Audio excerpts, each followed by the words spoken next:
दीपक की आकृति का भी सीधा संबंध हमारी कुंडलिनी शक्ति से जुड़ा होता है। उसके प्रभाव हमें हमारे शरीर में दिखाई देने शुरू हो जाते हैं, क्योंकि कहा जाता है कि जैसे जैसे आपके दीपक में सुंदर सुंदर आकृतियाँ बनेंगी तो देव शक्ति आपको अपने पास महसूस होगी।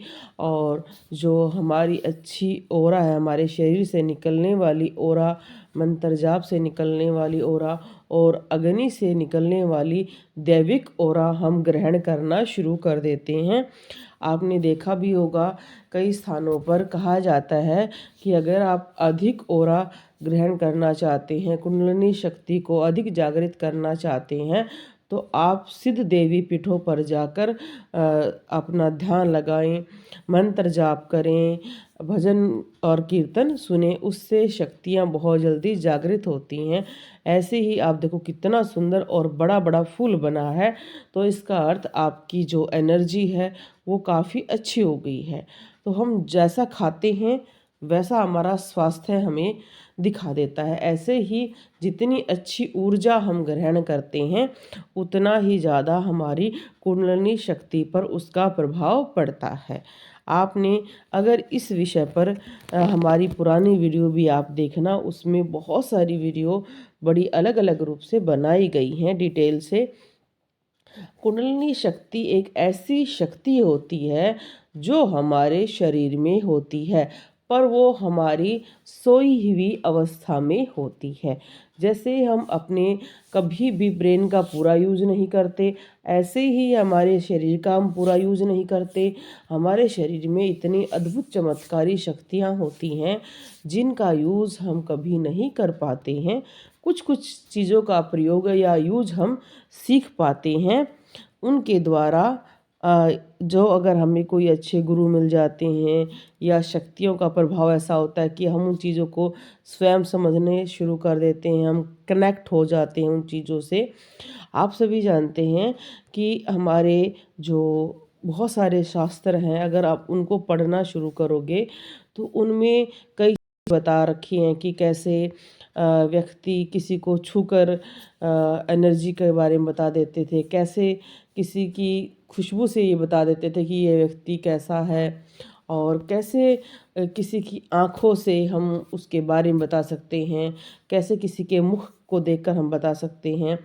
क्योंकि उस जिस व्यक्ति की कुंडलिनी शक्ति जागृत होनी शुरू हो जाती है उसे सामने होने वाली घटनाओं के बारे में जानकारी प्राप्त होनी शुरू हो जाती है। बहुत सारे लोग ये कहते हैं कि कुंडलिनी शक्ति वाले पागल हो जाते हैं।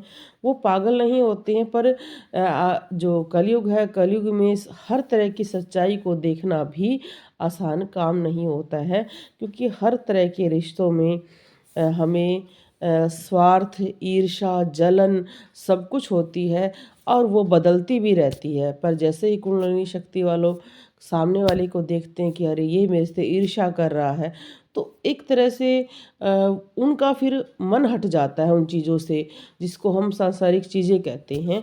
इसलिए कुंडलिनी शक्ति को लोग पागलपन का नाम देना शुरू कर देते हैं, क्योंकि उसे पता है कि एक कोई हमसे ईर्ष्या कर रहा है, कोई बात नहीं, कोई जल रहा है, कोई हमारी चुगली कर रहा है, हमारे सामने कोई झूठ बोल रहा है। वो समझते हर चीज़ को हैं, तो वो हर बात पर हंसना शुरू कर देते हैं या बिल्कुल शांत रहना, सबसे मिलना बंद कर देते हैं। उसका प्रमुख कारण यही होता है, क्योंकि वो हर तरीके की चीज़ों को समझना शुरू कर देते हैं। हर किसी के स्वार्थ को, निस्वार्थ को देखना वो शुरू कर देते हैं। इसलिए कहा जाता है कि ये शक्ति कई बार विनाशकारी भी होती है। ये हमें कई बार बहुत उग्र भी बना देती है, कई बार हमें बहुत शांत बना देती है, कई बार हमें उदासीन बना देती है। ये बहुत सारी चीज़ें हैं। और देखो ये कितनी सुंदर आकृति है, इसमें आप देखोगे छोटे छोटे छोटे जैसे बहुत सारी चीज़ें एक साथ उग जाती हैं, इस तरह की चीज़ें दिखाई दे रही हैं। तो ये शक्तियों का एक प्रतीक माना जाता है कि आपकी बगिया में बहुत सारे फूल खिल गए हैं। और ये हमारी एक ऐसी छोटी सी ज़िंदगी होती है जिसमें अगर हम ये सब चीज़ें देखते हैं तो उससे हमें बहुत ज़्यादा लाभ मिलता है। हम बहुत शांत रहना शुरू कर देते हैं, क्योंकि आप सभी जानते हैं कि चाहे हम कुछ भी कार्य करें, लास्ट में हमेशा प्रभु के चरण में ही जाना है। और हम कितना पैसा कमाएं ना कमाएं, सभी को बदलना दो मुट्ठी राख में ही है। और ये सत्य आपको बड़ा ही शांत रूप प्रदान कर देता है। जैसे ये दीपक की आकृति अगर आप ध्यान से देखेंगे तो इसमें वाइट प्रकाश पुंज भी बना हुआ है। इस विषय पर भी वीडियो है, चैनल पर देख